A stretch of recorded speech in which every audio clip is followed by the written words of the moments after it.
Bueno, qué difícil decir hoy feliz día, ¿no? La verdad que hay miles, por no decir millones de trabajadores, trabajadoras, que en este momento los que tienen laburo no les alcanza, los que no tienen laburo les cuesta conseguir.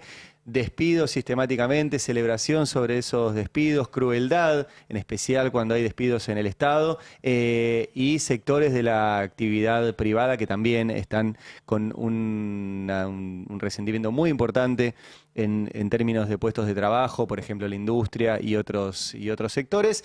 Y es difícil en este contexto decirte feliz día, trabajador, trabajadora. Pero bueno, lo vamos a intentar. Igualmente voy a hacer un repaso de cómo está el mercado laboral, qué dice el gobierno que pasa, que en realidad no es lo que sucede, y sobre todo tratar de pensar también a futuro qué conviene a los trabajadores, cuándo los trabajadores viven mejor y cuándo viven peor. Arranco por un tuit de hace unos días del ministro de Economía, Luis Caputo, que puso el salario real privado registrado, está en el máximo nivel desde agosto del 2018, y publicó este gráfico. Está pasando cada vez más, por eso hay que ver cuál es el resultado electoral, que el gobierno habla de un país que no existe. Yo he dicho muchas veces que el gobierno ha sido muy hábil en hablar de temas que sí existían y que son traumas efectivos que tenemos como sociedad, el dólar y la inflación. Durante todo el año pasado les funcionó, se gastaron todo lo que había para sostenerlo. Cuando no quedó más, ahora consiguieron más deuda para sostener ese plan de dólar barato y con eso sostener un poquito la inflación. Pero lo cierto es que cada día el salario alcanza para menos y esto que tuitea el ministro Caputo no es tal. ¿Por qué no es tal? Bueno, vamos a utilizar a dos personas que saben mucho. Uno es Luis Campos, ¿sí? Un abogado laboralista que sigue mucho el tema. Después a Dani Steingart, que también mostró cómo estos datos no son así. Arranco por un hilo de tuit de Luis Campos, que cita el tuit del ministro Caputo y dice: chequeado se debatería entre ponerle verdadero pero o engañoso. La principal razón de la suba de salarios en el sector privado en los últimos meses parece haber sido el aumento de las horas trabajadas, que no es un aumento de salario, es un aumento del trabajo. ¿Se entiende? O sea, si vos ganás más porque trabajás más, no es que aumentó tu salario, es que estás trabajando más. Entonces, no es un aumento del salario real. Dice Luis Campos, más ingresos por más trabajo. Breve explicación con los datos y sigamos el hilo. Como dice el ministro, la serie de salario promedio del CIPA está en los máximos de 2018, pero siempre hay que ver la letra chica. La metodología del CIPA dice expresamente que se incluyen todos los adicionales no mensuales y, atención a esto, las horas extraordinarias. ¿Por qué es importante esto? Porque en el segundo semestre de 2024 crecieron fuerte las horas trabajadas por cada asalariado. Según los datos del INDEC, aumentaron un 3,3% en el tercer trimestre y un 5,1% en el cuarto. A más horas, más trabajo. Pero repito, si vos trabajás más, no te aumentó el sueldo. Estás trabajando más y por eso te pagan más. Es muy distinto. Un aumento de sueldo es más salario real por las mismas horas trabajadas. Hora extra es hora extra. Sigamos con el hilo de Luis Campos, que dice: llamar aumento salarial a que te paguen más por trabajar más es cuanto menos engañoso. Para limpiar ese efecto, podemos usar la serie de salarios del sector privado registrado que publica el INDEC. Tiene otros problemas, pero por suerte excluye las horas extraordinarias. Según el INDEC, el salario del sector privado registrado dejó de crecer en diciembre y aumentó un 2,2% entre octubre y enero. Por el contrario, para el CIPA siguió creciendo y el aumento entre octubre y enero fue del 7,1%. La brecha la ven al final del gráfico. ¿Sí? Ahí se ve. Entonces, cuando lo miden tomando las horas extra, te da un número, y cuando lo miden sin tomar las horas extra, te da un número más bajo. Entonces, el gobierno repite ese dato, de hecho, lo repite muchas veces Milei, y lo que están haciendo es encubrirte más horas de trabajo diciendo que te aumentaron el salario. Yo lo repito, no se los tengo que explicar a ustedes, que ya lo saben esto.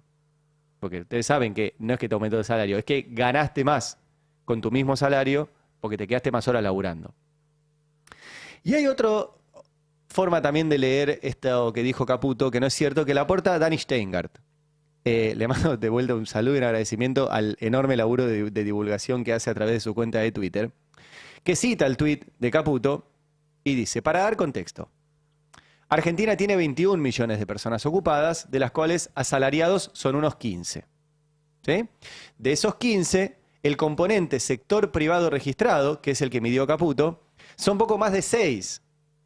O sea que Caputo está hablando del 40% de los asalariados y del 30% del empleo total. O sea que es una muestra pequeña. 70% queda fuera. ¿Por qué esto es importante? Dice Daniel Steingart. Porque otras franjas del mercado laboral, por ejemplo, asalariados públicos o informales, tuvieron un desempeño mucho peor. Cuando se mira el conjunto de los asalariados, la serie histórica, con datos del cuarto trimestre, que ayer publicó el INDEC, da así. Y si les muestro el dato, lo que da es una caída. No da un aumento, da una caída. Entonces lo que dice el gobierno, estos son datos también de un portal que está buenísimo, que se llama argendata.fundar. ¿Sí? Ahí hay un montón de información que si quieren bucear y está bien laburada, la pueden encontrar ahí. Lo que muestra esto, estas dos explicaciones que refutan lo que anunció el ministro Caputo, de que estamos en el mejor salario real desde agosto de 2018, es que no es así. Es que no es así. Y todavía ni me metí a hablar de precios, que sistemáticamente aumentan. Lo otro importante en esto es lo que aportó Cifra esta semana, que es el Centro de Estudios de la CTA. ¿Qué es? No solo los salarios no están aumentando en términos reales, sino que siempre que discutimos precios y siempre que discutimos inflación, lo que estamos discutiendo es distribución de la riqueza, es puja distributiva. Yo sé que es más difícil de explicar, en un título de un diario es más complejo, pero si en vez de poner inflación pusiéramos puja distributiva, se entendería mejor. La inflación es una discusión de quién se queda con la guita. Y en esa discusión vamos perdiendo los laburantes ya hace rato. Porque esa discusión además implica dinero.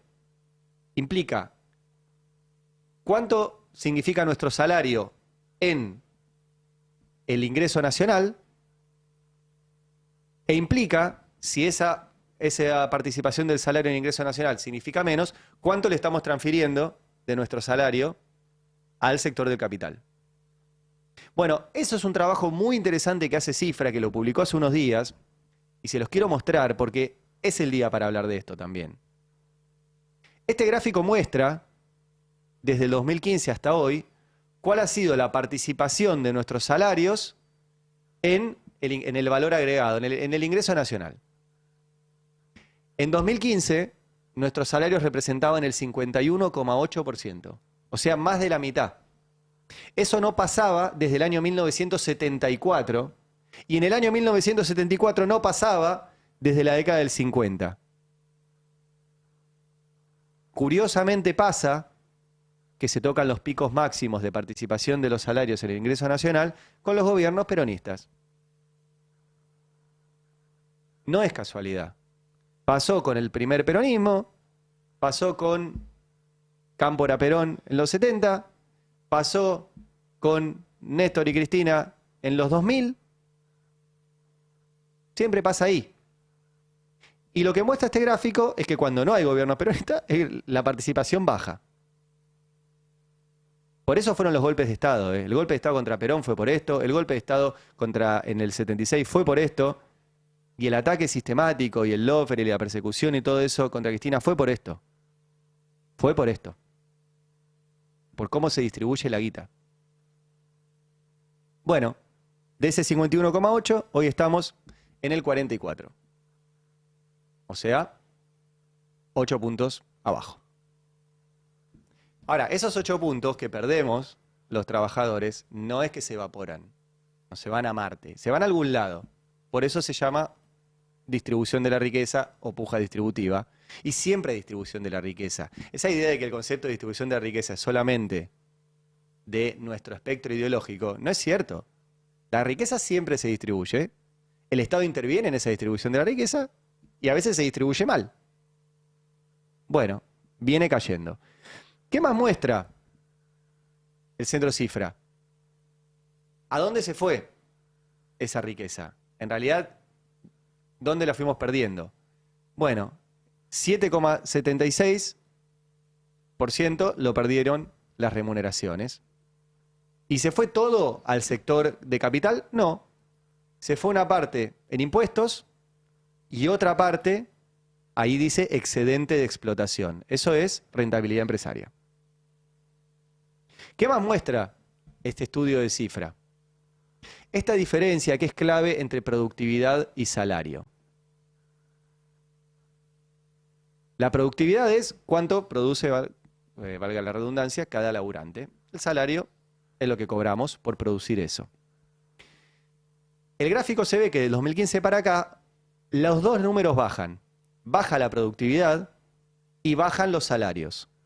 Ahora, los salarios bajan mucho más que la productividad. ¿Qué significa esto? Que seguimos produciendo más y que hay una brecha entre esa baja de nuestro salario y lo que seguimos produciendo. Esa brecha también es transferencia de los trabajadores hacia el capital. Porque si bien bajó la producción, bajó lo que producimos, bajó menos que nuestro salario. Esa brecha es mucha plata. Esa brecha es mucha plata. ¿Cuánta plata es? Bueno, lo calculó el Centro Cifra. Vamos a leer la parte del informe donde dice cuánto le hemos transferido desde el sector trabajo al sector capital. Y dice, se concluye, si se considera el tipo de cambio oficial, el volumen de la pérdida de ingresos de los asalariados alcanzó, escuchen el número, 164.000 millones de dólares en el periodo 2016-2024. Si lo quieren tomar al dólar paralelo, dice el informe, son 126.000 millones de dólares. 126.000 millones de dólares. Esta importante transferencia de ingresos en detrimento de los asalariados tuvo una primera etapa que se registra en promedio una pérdida de 15.000 millones durante el gobierno de Macri, al tipo de cambio oficial. Una segunda, y esto es un dato muy relevante, que asciende a 29.000 millones durante el gobierno del Frente de Todos. O sea, durante el gobierno del Frente de Todos le transferimos el doble de guita los laburantes al capital. Y una tercera etapa durante el gobierno de Milei, que ya van 33.000 en 2 años. Esto está en un gráfico también, que va año por año, que se los muestro, que es el gráfico 4, por eso lo menciona ahí el texto, donde vas viendo cuánto le vamos transfiriendo. Y lo del gobierno del Frente de Todos no es menor, ¿eh? No es menor. Porque es otra de las razones por las cuales perdió las elecciones. Pues más allá de que conozcas o no conozcas estos números, te das cuenta de que tu salario te alcanza para menos y que la riqueza se sigue concentrando. Y eso es que le vamos transfiriendo guita. Entonces, cuando nosotros, por ejemplo, criticamos a Héctor Daer, es porque en la pandemia aceptó que a los trabajadores se les pagara el 75% de su sueldo. ¿A cambio de qué? A cambio de nada. Y cuando salimos de la pandemia, volvió a los niveles de productividad y los sueldos quedaron por el piso y no recuperaron. Y esa diferencia entre los salarios que quedaron a la baja y la productividad que volvió a aumentar, fue toda esa guita, que fue incluso más que durante el gobierno de Macri, que transferimos los asalariados al sector del capital. Y esa es una de las razones por las cuales el peronismo perdió las elecciones. Porque la promesa era otra. Y no es esto, hay que quitarle todo al capital. No funciona así. Los empresarios tienen un rol importante que cumplir en el país, y lo digo el Día de los Trabajadores, pero el empresario sabe hacer algo que por lo menos yo no sé hacer. Esta es una empresa privada, hay un dueño que se llama Roberto Navarro y que sabe organizar una empresa donde yo, trabajador, trabajo y sé hacer otra cosa y produzco y genero una rentabilidad. Y está bien, o sea, funciona así, no es una prédica antiempresario. Pero es un planteo de los números a la vista, de que los salarios hace muchos años que vienen cayendo, que la productividad cae pero menos que los salarios, que eso implica una transferencia de los salarios hacia el capital. Y que esa es una de las razones por las cuales hay descontento y no te votan. y que cualquier próximo gobierno peronista tiene que mirar ese dato y tiene que por lo menos volver a los datos históricos que tuvo Perón en la década del 50, que tuvieron Cámpora y Perón en la década del 70, que tuvieron Néstor y Cristina en los 2000 y que no tuvo el último gobierno peronista en su última experiencia. Y por eso perdió, entre otras razones, las elecciones. ¿Qué más está pasando ahora? Y por eso motosierra los salarios. Caída de 15 meses consecutivos del consumo. Acá estamos viendo el tuit de Leandro Renú, que lo que muestra es eso: cuando el salario no alcanza, consume menos. 15 meses consecutivos, o sea, todo el gobierno de Milei. Todo el gobierno de Milei consumimos menos, con picos tremendos interanuales de 2 cifras en septiembre, en octubre, en noviembre, etcétera. En este contexto, es hoy el Día de los Trabajadores. Ayer la CGT, junto con la CTA, hizo una movilización y uno de sus cosecretarios generales, Héctor Daer, habló de los salarios. A ver. Es una fantasía que los salarios crecen. Crece la informalidad. Okay. La pirámide de ingresos cada vez se achata más en la base y cada vez se alarga más hacia arriba en una parte mínima. Y esto no lo digo yo, estos son datos oficiales. Entonces, esto de que los salarios ganan, digamos, es una ecuación. Si caen los consumos, cae el ingreso, cae todo, los salarios no suben, ¿no? Digamos, no hay otra salida del salario que no vaya al consumo, ¿no? Bueno, efectivamente es una fantasía. Lamentablemente, repito, todos estos datos que les acabo de mostrar fueron con Daer al frente de la CGT. ¿Es el único responsable? No, pero no lo logró frenar. Ojalá haya una renovación importante en la conducción sindical con dirigentes, no solo los que están a la vista. Recién hablábamos de la importancia de los delegados de base, de la participación sindical que esté a la altura de esta situación, porque es grave. Porque es grave. Bueno, ayer hubo movilización, estuvo Axel Kicillof, ¿sí? que fue un rato antes ahí a dar su apoyo a la movilización. Ahí lo estamos viendo, junto con Daer, se lo ve a Andrés Rodríguez en la foto.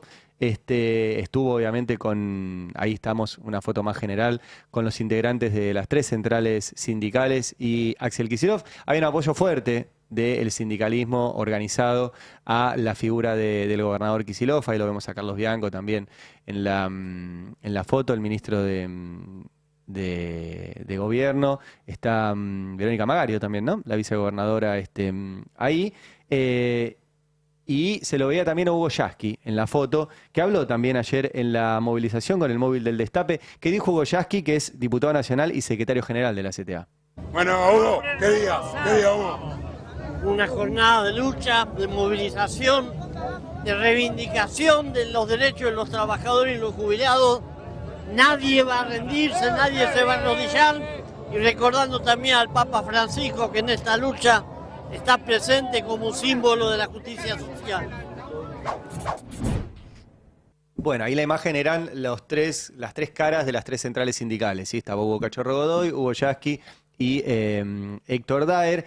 Hubo algún esbozo de represión por parte de las fuerzas de seguridad. Acá estamos viendo que, esbozo no, hubo represión, perdón, me corrijo mientras se los digo, cuando no querían que haya un corte en la 9 de julio, esa es la esquina de Independencia y 9 de julio, y al final terminan, como siempre, los policías cortando la calle y gaseando, en este caso, a los laburantes que estaban ahí. Y también hubo represión ayer, no quiero dejar de mencionarlo porque lo comentamos más temprano, en el INTI. ¿Sí? Había trabajadores del Instituto Nacional de Tecnología Industrial que estaban protestando contra el desguace de ese organismo clave para la industria, y fueron reprimidos ayer. Y ayer, que era miércoles, también fueron reprimidos otra vez jubilados. Les muestro imágenes de otra vez, como todos los miércoles, jubilados reprimidos en un operativo policial que lo comentaba Beldic más temprano, bastante inédito, con un Congreso absolutamente vallado como si fuera a suceder no sabemos qué, Simplemente jubilados que todos los miércoles van ahí a pedir por una jubilación digna que hoy está ahí rozando las 300 lucas. 296.000 pesos es la jubilación mínima. No llegás, no a fin de mes, no llegás al fin de semana.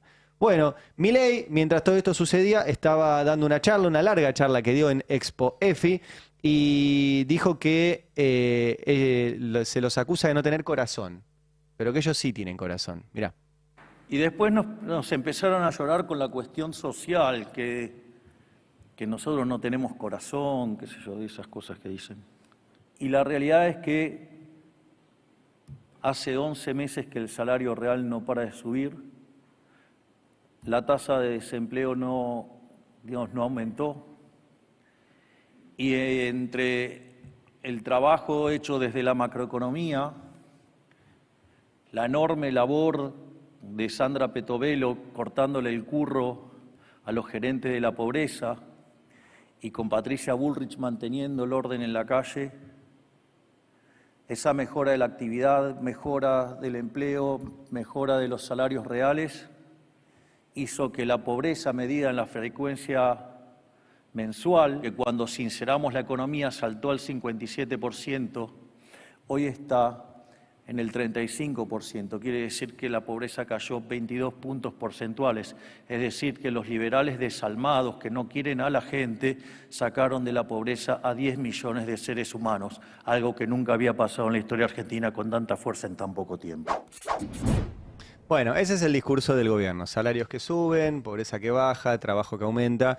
No son los números, como les acabo de mostrar, de la realidad en la República Argentina. Y volvió a hablar Milei de la inflación. A ver. La única nota al pie que voy a agregar es, bueno, pero ustedes me podrían decir, ¿la inflación aún es alta? Sí, aún es alta, pero quiero decirles que la inflación a mitad del año que viene se va a terminar. Y básicamente es porque la política monetaria actúa con un rezago que oscila entre 18 y 24 meses. Nosotros hemos fijado la cantidad de dinero a mitad del año pasado. Eso quiere decir que la inflación tiene fecha de defunción y es a mitad del año que viene. Así es que ahora es el momento de empezar a pensar en crecer. Bueno, finalmente la inflación recién a mediados del año que viene, chicos, seguimos esperando el milagro. Él decía que la inflación era siempre y en todo lugar un fenómeno monetario que se resolvía cerrando la máquina de billetes, que según ellos era la casa de la moneda. Bueno, tienen un quilombo más con las patentes. No sé si vieron la cantidad de patentes de autos sin patente que hay. Bueno, eso porque lo hacía la Casa de la Moneda y como la desguazaron, ahora no hay nadie que haga las patentes. Bueno, tampoco dicen que imprimen billetes, imprimen igual, tienen otras formas de impresión de billetes y la inflación igualmente no bajó. O sea que todo el sufrimiento del año pasado, de despidos, de desguace, de motosierra, de baja de jubilaciones, de freno de la obra pública, de freno en educación, en ciencia, en salud, no sirvió para que la inflación quede en cero y tuvieron que ir a pedirle más deuda a todo el mundo para ver si logran contenerla.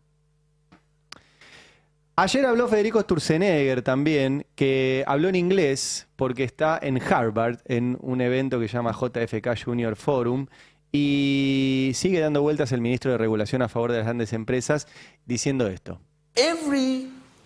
Cada peso que ahorramos con la motosierra es un peso menos de impuestos que le vamos a cobrar a la gente. Esta es la razón fundamental por la que lo hacemos. Queremos un Estado más pequeño, un Estado más barato, y queremos que la gente gaste más del PBI de forma libre y no hacer que la gente le pague impuestos al Estado para que el Estado decida cómo el dinero se va a gastar. Así que creemos que la mejor manera de que la gente gaste su dinero es que lo gasten ellos mismos y por eso creemos en un Estado más pequeño. Entonces, por ejemplo, no hacen obra pública, entonces que decida la gente si quiere arreglar un bache para que llegue un producto a su pueblo. Entonces alguien dirá, yo no soy el que vende el producto, por ende no tengo que arreglar el bache. Claro, pero si el bache no se arregla, el tipo que tiene que pasar con el camión con ese producto no llega y vos no podés comprarlo, por ejemplo, si es comida. Ah, no, pero yo no tengo por qué afrontar eso, dice uno. Entonces, yo no pongo. Ajá. O si no pones, entonces no podés comprar lo que ese camión te trae. No, bueno. Ah, y entonces, ¿y si ese camión tiene un accidente, quién lo paga? Si ese camión para evitar un bache se cruza de carril en una ruta y choca a otro auto, ¿quién se hace responsable de eso? ¿El Estado o los vecinos que no se juntaron a decidir cómo gastan ellos libremente su dinero? O sea, no funciona así, no existe que no pagamos impuestos y entonces así cada uno tiene más plata para decidir en qué la gasta. Ah, necesito una escuela, ¿la voy a hacer con lo que pago de impuestos? Ni un inodoro compras con lo que pagas de impuestos. Por eso funcionan los impuestos, donde el Estado recauda, el Estado tiene información sobre lo que la sociedad necesita y ejecuta políticas públicas de acuerdo a esa información. Que después hay veces que se hace mal, sí, obvio. Y sobre eso construye el gobierno de Milei, sí, obvio. Que después hay corrupción y alguien se queda con un vuelto para quedarse con una obra, sí, obvio. ¿Pasó eso? Sí. ¿Es el 100% de los casos? No. No, y no funciona ese mundo que dice Sturzenegger, donde uno es más libre sin Estado. Uno está en riesgo sin Estado. Uno está en riesgo. Y además están en riesgo también las ganancias empresariales. Es más caro para una empresa si las rutas están mal. Es más caro para una empresa si no hay puertos. Es más caro para una empresa si no hay ciencia. Es más caro. Eso es lo insólito de todo esto también. Que hay un pequeño grupo de empresas que está haciendo mucha plata y todo el resto nos sale a decir, che, esto es en detrimento también nuestro. Bueno, ayer Milei en esta Expo Ágil, el AFI, cualquier cosa dije, Expo AFI, Expo CIDE. Bueno, Milei le agradeció a Sturzenegger por todo su trabajo y escuchen lo que dijo. Un eje central de nuestra política es la desregulación, porque en la medida que desregulamos, liberamos rendimientos crecientes. Cuando liberamos rendimientos crecientes, empezamos a crecer. Y esa es la tarea que está llevando a cabo Federico Sturzenegger y que está siendo admirada por todo el mundo y motivo por el cual Kristalina Georgieva lo incorporó como asesor del Fondo Monetario Internacional para avanzar en todas estas cosas y que es una política que está inspirando a todo el mundo. Con lo cual, digamos, o sea, gracias a Toto y gracias a Federico, cuando termine mi mandato voy a poder vivir tranquilo de dar conferencias. Gracias a Toto y a Sturzenegger voy a poder después vivir mi vida dando conferencias. Que es un poco lo que quieren. Vieron que los presidentes yanquis, después de ser presidente, les pagan por ir a comer y les pagan para dar charlas y qué sé yo. Bueno, es un poco lo que quiere Javier Milei a partir de la experiencia de Caputo y Sturzenegger, que en el caso de Caputo endeuda para fuga y en el caso de Sturzenegger regula a favor de las empresas. No existe la desregulación. Vuelvo a lo mismo. Ojalá logremos desde los medios que hablamos de estas cosas, en vez de decir inflación, hablar de puja distributiva y en vez de hablar de desregulación, hablar de regulación a favor de. Nunca se desregula. Nunca se desregula. Porque además, siempre se regula para beneficiar a alguien. Por ejemplo, ahora desregularon el acceso a los dólares. Es más fácil acceder a dólares. Mirá vos, desburocratizaron eso. Pero es más difícil acceder a medicamentos. Un jubilado puede comprar dólares por home banking, libre, pero no puede ir a buscar los medicamentos que tenía gratis porque tiene que hacer 7 trámites. ¿Dónde está la desregulación? Siempre se regula. Para un lado o para el otro. Y el otro tema que Milei ya ha dicho varias veces que quiere avanzar, y que es un tema preocupante, tiene que ver con la reforma tributaria para desunir al país. Y esto no es un tema menor. Escuchen cómo lo dice y ahora les digo por qué. Estamos planeando hacer una reforma tributaria que genere competencia entre las distintas provincias. Es decir, que la gente empiece a votar con los pies. Miren cómo, digamos, en Estados Unidos, por ejemplo, Elon Musk estaba en California, se fue a Texas. Lo hizo también en Galperín. Entonces, básicamente, vamos a generar competencia fiscal. Nosotros, por ejemplo, el IVA, vamos a cobrar nuestro IVA, el IVA nacional, el provincial que se ordene en las provincias y que compitan. quieren, digamos, más inversiones, van a tener que cobrar menos impuestos. Basta de la falta de la correspondencia fiscal. Digamos, o sea, va a haber correspondencia fiscal ahora, digamos, o sea, querés gastar más, cobrá impuestos y ponele acá y mostrársela a tu gente, digamos, y que esos impuestos, digamos, tengan una contrapartida en gasto, porque si no, digamos, probablemente termines en la hoguera, con suerte. Bueno, varias cosas sobre esto. Vieron que yo les conté hace unos días que efectivamente Galperín había mudado sus oficinas a Texas. Las tenía en Delaware. ¿Por qué hizo eso? Bueno, como bien dice el presidente, y como bien lo contó, están los documentos que presenta Galperín ante los organismos de control estadounidenses, y como bien el propio Elon Musk lo mostró en su cuenta de Twitter, porque en Texas pagás menos impuestos que en Delaware. Delaware es una guarida fiscal y Texas es otra. Son dos estados dentro de Estados Unidos. Esa competencia a la que llama Milei, yo ya lo expliqué muchas veces, es la competencia que se da entre las guaridas fiscales. Está muy bien retratado en dos libros que les recomiendo. Uno que se llama Las Islas del Tesoro, de Nicholas Jackson, y otro de La riqueza escondida de las naciones, de Zuckman. Y ahí muestran cómo los países, en este caso las guaridas, compiten para ver cuál cobra menos. Entonces, una te dice, yo te cobro el 20%. Genial. Viene al lado te cobro el 15%. Bueno, me voy a dar el 15%. Te cobro el 10%. Eso tiende a cero. En algún momento alguna te da cero, simplemente porque estés radicado ahí. El problema es que eso no significa que Galperín mudó algo de trabajo de Delaware a Texas. Lo que mudó es una casilla postal. Una casilla postal. También en tren de recomendaciones, estos feriados pueden ver La Lavandería, una enorme película con Meryl Streep, ¿no? Es la protagonista, donde básicamente ella tiene un accidente en la escena número 1, entonces necesita cobrar el seguro de la muerte de su marido en un accidente. Y cuando quieren ir a cobrar, la empresa está radicada en una guarida fiscal. Y cuando van a buscar a la empresa y llega, hay un buzón de correo. No había empresa.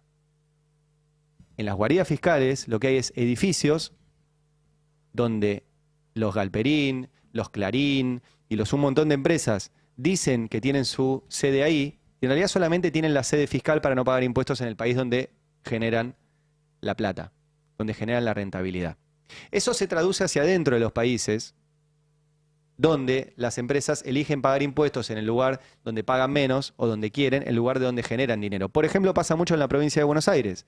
Empresas que están radicadas en la provincia de Buenos Aires, que sus trabajadores son bonaerenses, que las rutas que usan son en la provincia de Buenos Aires, que utilizan toda la infraestructura de la provincia de Buenos Aires, pero tienen su sede fiscal acá en la capital. ¿Dónde pagan los impuestos? Acá. Entonces tenemos una ciudad rica donde no se produce y una provincia con déficit donde se produce. La discusión en el mundo, no en los países comunistas, no en los países, en la OCDE, se discute que las empresas paguen los impuestos en el lugar donde generan la ganancia, donde generan la rentabilidad. Techint, que dice que es una empresa argentina, Techint está radicada en Luxemburgo, controlada por una fundación en las Antillas holandesas. En Luxemburgo no hay ninguna fábrica de caños y en las Antillas holandesas menos. Galperín, que recién lo mencionaba el presidente, se va a mudar de Delaware a Texas, donde no hacen nada. Tiene su sede central en la zona franca de Montevideo, acá enfrente, también para pagar menos impuestos, y está controlada por acciones por un trust que está radicado en Suiza, pero bajo leyes de Nueva Zelanda. No hay mercado libre en Nueva Zelanda, les aviso, en Suiza tampoco. ¿Pero por qué hacen todo ese tramo? Para pagar menos impuestos. Y esos menos impuestos, volviendo a lo de Milei, que dice voten con los pies, es la riqueza escondida de las naciones de este libro que les recomiendo, de Zuckman. Que es cuando los ricos le esconden su riqueza a las naciones sí quedan sin guita para pagar jubilaciones, para invertir en salud, para invertir en ciencia, para invertir en obra pública, para hacer escuelas, para hacer hospitales. Entonces Milei lo que está promoviendo es la desunión del país, donde cada provincia se arregle sola, atraiga migajas de inversiones, migajee inversiones, y eso desfinancie tanto al Estado Nacional como a los provinciales. Y todo eso redunda, de vuelta, en menos rutas, en menos escuelas, en menos puertos, en menos centrales nucleares, en menos ciencia, en menos todo eso. Eso está proponiendo el presidente. Eso propuso ayer. Y, como siempre les digo, termina mal. termina mal. Vamos directo, me salteo lo de la campaña, Fer, ayer estuvo Milei, después de todo esto se fue a hacer campaña con Adorni a Lugano, cortaron las calles de Lugano, vieron que el protocolo antipiquetes es solo si hay protestas. Si hacen un acto del gobierno no pasa nada, podés cortar calles, o si hay un recital acá en Palermo podés cortar calles, tampoco hay problema, todo bien con los recitales, todo bien con las campañas políticas, pero entonces no me venga que el protocolo es antipiquetes para que la gente pueda circular. Es un protocolo antiprotestas, lo que tiene Bullrich, que decide cuándo lo aplica o cuándo no lo aplica. Pero Milei ayer también habló, vamos al audio 19, Fer, de... Bueno, escúchenlo, porque es difícil de describir. Escúchenlo. El 1 de marzo, que íbamos a ir a un acuerdo con el fondo y que tenía que pasar por el Congreso, algo que no pasó nunca en la historia, porque antes no estaba esa restricción hasta que la puso Guzmán. Por lo tanto, todos los que hicieron acuerdos con el fondo, sin esa restricción y que se quejaron del modo de la masterclass que le metimos a la política, y que les duele, porque todos esperaban que no lo pudiéramos pasar por el fondo, por el Congreso, empezaron a llorar como siempre los ñoños republicanos. Que dicho sea de paso, la verdad, digamos, no me importan sus sentimientos. Yo juego dentro de la ley, soy bilardista. Y dentro de la cancha vale todo. Todo lo que permite el reglamento. ¿Estaba permitido el reglamento? Sí. Bueno, que la vayan a buscar, la tienen adentro. No quiero meterme en historia futbolística del bilardo jugador y de los alfileres y de todo eso que no estaba dentro del reglamento. Pero no es cierto que Milei juega dentro del reglamento. El reglamento dice que si vos te vas a endeudar y nos vas a endeudar a todos, tenés que mandar una ley al Congreso y el Congreso tiene que votar esa ley. Milei firmó un DNU donde no decía por cuánto nos iban a endeudar, ni cómo nos iban a endeudar, ni a cambio de qué nos iban a endeudar. Y el Congreso votó un DNU que no decía nada de todo eso. El acuerdo con el FMI de este gobierno no pasó por el Congreso. El acuerdo con el FMI de este gobierno no pasó por el Congreso. Vístanlo como quieran, díganle lo que quieran. El DNU no decía las condiciones de la deuda, la letra chica, qué había a cambio, nada de eso. El Congreso le dio un cheque en blanco a un DNU. Eso no son las reglas. Pero además, si quiere hablar de metáfora, está perdiendo por goleada. Muestro simplemente un par de datos que publicó ayer la colega Noelia Barral Grijera, ¿sí? Que muestra el déficit en la cuenta corriente cambiaria desde que comenzó la gestión actual. Se alcanzó el 10º mes consecutivo de déficit y desde junio de 2024 se acumula un egreso neto de divisas de 11.432 millones de dólares. Para los que lo están viendo en YouTube, todo en rojo. Tuvieron un ingreso el año pasado por el blanqueo, por la balanza energética, etcétera, y de junio del año pasado hasta ahora todo en rojo. Se perdió todo. Por eso tuvieron que salir, como dice el presidente, que le molesta a los ñoños republicanos, a arreglar con el FMI sin decir lo que estaban arreglando, sin pasar por el Congreso y con un montón de guita que la van a perder otra vez, y que lo único que hicieron fue un aporte de campaña para que este gobierno llegue a octubre con alguna mínima chance electoral.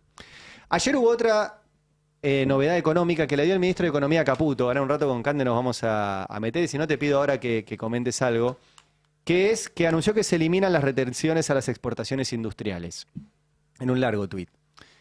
Y dice, perdón, ¿podés acercar un toque el primer párrafo, Fer? Dice, el gobierno nacional eliminará los derechos de exportación del 88% de los productos industriales. Ahí está, gracias.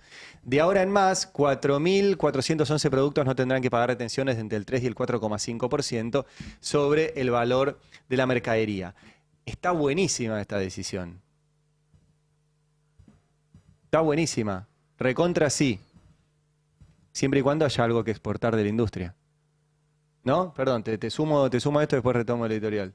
Sí, es una medida que va a abarcar 88% de los productos industriales y afecta básicamente a un poco más de 3.500 empresas en nuestro país. Es un pedido que venía haciendo la UIA, que celebró obviamente la medida. Hay un reclamo obviamente de las exportadoras de insumos básicos que quedaron por fuera de esta medida. Hablamos de hierro, acero, aluminio y derivados de la petroquímica, además de un sector importante de la industria automotriz. Así que hay que ver cómo va a avanzar esto, pero sí, se festejó en el sector industrial. Recontra sí. Creo que no es que todo lo que hace el gobierno decís no. Ahora, bajar retenciones de exportaciones de industria. Cuando estás destrozando la industria, no va a haber mucho que exportar. O sea, mientras mantengan este dólar barato y permitan importar maquinaria usada y permitan que ingrese todo sin ningún tipo de límites y bajar todas las barreras arancelarias y mantener un dólar barato que hace que sea mejor importar que producir en la Argentina, no va a haber mucho que exportar. Entonces es festejable, sí, pero esperemos que quede algo para exportar. Y ahí hay una discusión en todo esto. Perdón que en el Día del Trabajador hablo mucho de las empresas, pero tiene que ver, que es la conducción empresaria que tenemos en la Argentina. Están desguazando, por ejemplo, el INTI y el INTA. Dos institutos públicos que proveen tecnología y desarrollo para mejorar la rentabilidad de la industria y del campo. Y funciona re bien. Y debería ser la UIA y la sociedad rural las que salieran a defender al INTI y al INTA. Como al Banco Nación, al cual este gobierno hace unos días le quitó la masa salarial de todos los empleados públicos para que se la repartan los bancos privados. ¿Quién es el principal prestamista de la industria y del campo? El Banco Nación. Y hay una conducción empresaria. La conducción, yo separo, además conozco muchos empresarios que no están de acuerdo con esto. Pero bueno, la conducción empresaria va por otro lado. Por ejemplo, Nicolás Pino, el presidente de la Sociedad Rural Argentina, que ayer en La Nación Más decía esto. ¿Cómo está el campo y cómo ves el rumbo del país? Dame una mirada macro primero. El campo está con una buena expectativa hacia adelante. Buena expectativa. Sí, porque se van tomando medidas que el campo las recibe bien. Por ejemplo, el levantamiento del cepo nos hace entrar en una normalidad, en una situación normal que venía desde hace 10 años anormal. ¿Cuál es? Que vendas tu producido con un valor de dólar y cuando vas a comprar insumos, ese valor es otro. Nos acostumbramos a vivir fuera de lo normal. Bueno, este levantamiento del cepo nos lleva al camino de la normalidad y eso es bien recibido. Milei les dijo que les va a volver a subir las retenciones. Y no solo les mantuvo un dólar bajo y planchado, sino que ahora se los bajó. Les va a subir las retenciones con un dólar más bajo y tienen buena expectativa. La última vez que se discutieron retenciones fuertes en la Argentina era un esquema de retenciones móviles con precios que andaban bárbaro de los commodities y pararon el país 4 meses, tiraron comida y casi se llevan puesto un gobierno. Entonces, hay un acompañamiento que es entendible, ideológico, en contra de sus propios intereses. Es muy notable el acompañamiento de la rural, como el acompañamiento institucional de la Unión Industrial Argentina, de la UIA, que cambió sus autoridades y asumió Martín Rapalini. Cambian los nombres, pero el dueño de la UIA es el mismo, siempre es Paolo Roca y Estechín. Y nosotros estamos intentando hablar con él, no quiere atender, pero atiende a Eduardo Feynman y dijo esto, mirá. El problema es que todo lo que afecte a la competitividad sistémica va en contra de la industria. Nosotros competimos con el mundo. Es imposible tener una industria que no esté integrada, aislada. Es un planteo que no tiene relación con la realidad. En la medida que nosotros no podamos competir con nuestros pares de otros países, no hay desarrollo industrial. Esto es lo que se ha entendido hoy en el mundo y bueno, lo está planteando desde Trump, Europa, todos los países entienden que hoy el sector industrial tiene que tener niveles de competitividad muy altos. De hecho, Trump acaba de decir en los últimos días que quiere que su país sea el más barato del mundo para producir, ¿no? Bueno, Esto quiere decir que pone sobre la mesa la problemática de la industria, que es lo que nosotros queremos, ¿no? Que se desarrolle. Bueno, no es lo que está pasando. Por eso es insólito que la UIA, por ejemplo, prestara desde su expresidente, Daniel Funes de Rioja, a sus equipos técnicos para hacer las leyes del gobierno que destrozan la industria. Y se escribieron desde el estudio de abogados del expresidente de la UIA, Daniel Funes de Rioja. Ahora el presidente es Martín Rapalini. Debería ser la UIA una voz en contra de la destrucción de la industria nacional. No lo viene siendo. No lo viene siendo y es probable que siga en esa línea con Rapalini. Y no solo la conducción empresaria, vuelvo, también hay un problema con la conducción de los trabajadores. Ayer le preguntamos a Andrés Rodríguez sobre Rapalini y dijo esto. ¿Cómo ves este cambio que hubo en la cúpula de la UIA con la asunción de Rapalini? ¿Ves que es una continuidad, en definitiva, de lo que fue la conducción de la UIA hasta este momento? ¿Crees que puede haber algún cambio en ese sentido, en el diálogo con la CGT? No, presiento un cambio porque el candidato actuó muy fuerte en lo que es la UIA de la provincia y es verdaderamente un empresario, dueño de empresa. Me parece que ese concepto es muy importante porque permite tener mayor realismo en los dirigentes de la UIA para poder realmente entablar un intento de consenso con el sector sindical. Así que lo veo promisorio este cambio. ¿Le tienen más fe a Rapalini? Pues estoy diciéndolo, por eso digo, tiene un carácter mucho más de búsqueda de diálogo, lo hemos comprobado en muchas situaciones de diálogos anteriores, informales, y por otra parte, como digo, es dueño de una empresa, y eso es importante. Claro, Funes de Rioja no, es dueño de un estudio de abogados. Exactamente. Bueno, está bien, es cierto, es un avance que el presidente de la UIA tenga una fábrica y no una fábrica de juicios contra trabajadores, como tenía Daniel Funes de Rioja, pero lo cierto es que no es muy promisorio ni hablar de que tuvieron Consejo del Salario y los empresarios ofrecieron, representados por la UIA, un 5% de aumento, o sea, 15 lucas de aumento ofrecieron el salario mínimo, siendo que el salario mínimo está en el peor nivel en 30 años, sino que justo en la fábrica de Rapalini se murió un trabajador. Se murió un trabajador que fue tragado por una máquina. Justo en el contexto en el cual el gobierno habilita que traigan máquinas usadas, maquinaria chatarra, que tienen menos condiciones de seguridad. Y ayer, esta noticia la dio Mariano Martín en El Destape, que además contó el perfil de Rapalini, que es un tipo que quiere flexibilizar aún más las condiciones de trabajo, flexibilizar aún más los salarios. Y uno de los hombres importantes de la CGT, Andrés Rodríguez, dice, no, bueno, creo que va a andar todo bien con Rapalini. Bueno, ayer Mariano Martín entrevistó a Sebastián Pineda, que es delegado de la Cerámica Alberdi, que es la empresa del nuevo presidente de la UIA, donde justo el día que el tipo asume como presidente de la UIA se muere un trabajador por la situación laboral. Y escuchen lo que contó. La verdad, un hecho lamentable ayer.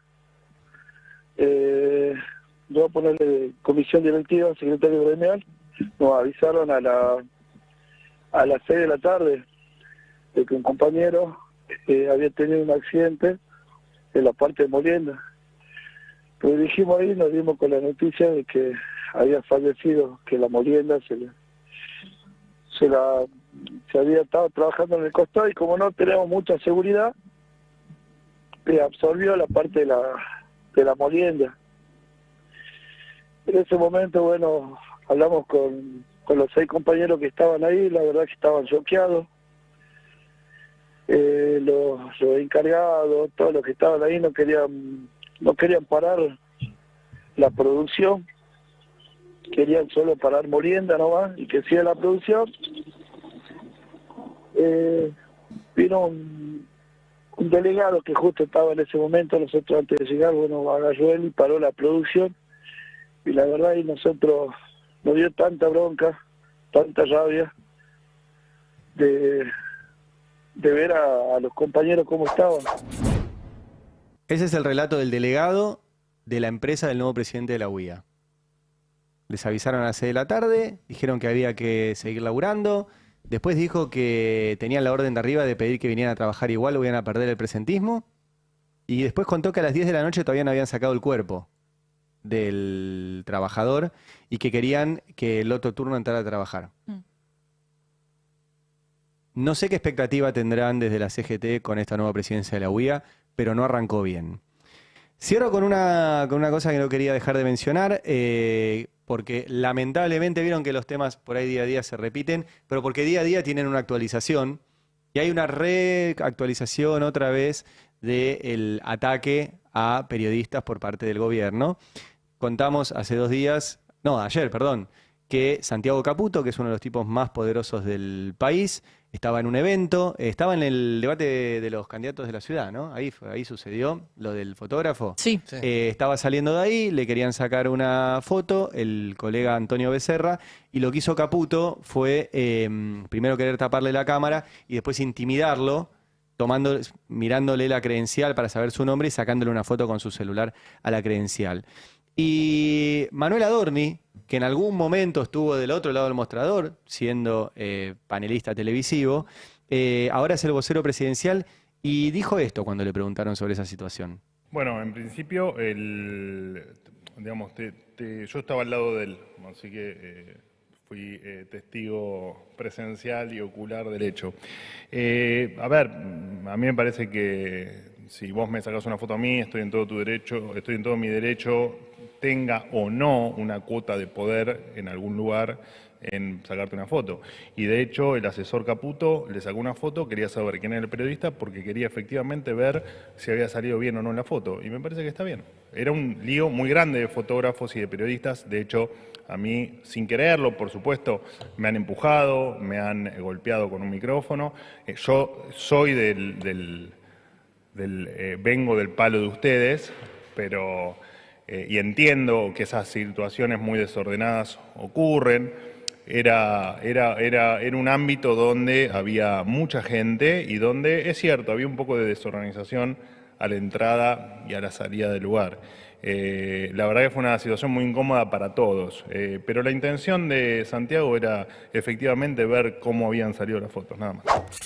Bueno, una burla más de parte del vocero presidencial, repito, en el país de José Luis Cabezas, en el país de Pablo Grillo, en el país donde muchos colegas están siendo despedidos, maltratados, y en el país donde el presidente está incitando al odio todos los días contra periodistas, que Santiago Caputo, que según el presidente es el tipo más poderoso del gobierno, intimide a Antonio Becerra, que es un fotoperiodista, que además no sé si vieron la imagen, nunca deja de sacarle fotos. La verdad que un capo, Antonio, y mucha valentía también. Tenés que estar adelante de este tipo, que sabés quién es.